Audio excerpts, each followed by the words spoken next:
Health ఇన్సూరెన్స్‌లో జరిగే మోసాలు గానీ, ఫ్రాడ్స్ గానీ, స్కామ్స్ గానీ మరెక్కడ జరగవు. ఇవి దాదాపు ఏంటంటే ఒక స్టాటిస్టిక్స్ చెప్పేదేంటి అంటే దాదాపు 10% దాకా ఇందులో ఫ్రాడ్సే ఉంటాయి. సో, మరి ఈ ఫ్రాడ్స్ ఎవరు చేస్తారు అంటే దానికొక 2 ఎగ్జాంపుల్ చెప్తాను. రియల్ లైఫ్ ఎగ్జాంపుల్స్ మాకు జరిగినవే. సో, ఒకరోజు నాకొక ఫ్రెండ్ కాల్ చేసి మా ఫ్రెండ్ ఉన్నాడు. అతడికి హెల్త్ ఇన్సూరెన్స్ కావాలి. అంటే అతని ఫ్యామిలీ ఫ్లోటర్ పాలసీ కావాలి.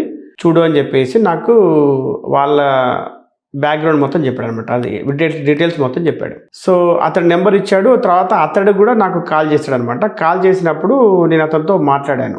డీటెయిల్స్ అడిగినప్పుడు మీకేమైనా ప్రీ ఎగ్జిస్టెంట్ డిసీజెస్ ఇంతకుముందు ఏమైనా సర్జరీస్ గానీ ఏమైనా ఉన్నాయా అన్నప్పుడు అతను ఏం చెప్పాడంటే, సార్ మాకేం లేవు అన్నాడు. అంటే యాక్చువల్‌గా నా ఫ్రెండ్ చెప్పింది ఏంటంటే ఇతనికి 4 మంత్స్ బ్యాక్ స్టంట్ వేశారు.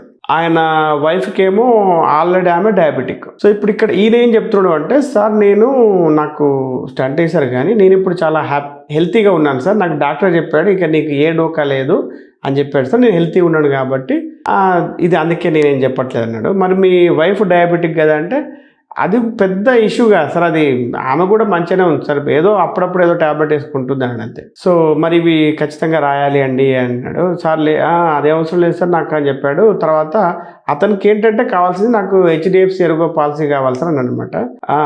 నేను మళ్ళీ రేపు చెప్తాను సార్ మీకు అన్నాడు. సో, అప్పటికి అక్కడితో మా డిస్కషన్ ఆగిపోయింది. ఆ తర్వాత అతడు కాంటాక్ట్ చేయలేదు, మేము అతన్ని కాంటాక్ట్ చేయలేదు. మేము జనరల్గా ఎక్కువ ఫాలోఅప్ ఏం చేయము. ఎందుకంటే మాకు కొంచెం కాంటాక్ట్స్ ఎక్కువ ఉంటాయి కాబట్టి మా క్లయింట్స్తోనే మేము మెయింటైన్ చేస్తుంటాం కాబట్టి. అయితే ఒక వారం రోజుల తర్వాత నాకు నా ఫ్రెండ్ కలిసాడనమాట బయట. అప్పుడు ఈ టాపిక్ వచ్చినప్పుడు నేను అడిగాను, అది అవును వాళ్ళు మన తర్వాత రెస్పాండ్ ఇవ్వాలంటే లేదు సార్ వాళ్ళు ఆల్రెడీ ఫ్రెండ్ కాబట్టి మామూలుగా లేదు సేను ఆల్రెడీ వాళ్ళు పాలసీ తీసుకున్నారు హెచ్డిఎఫ్సి ఎరుగో దగ్గర తీసుకున్నారు అని చెప్పారు.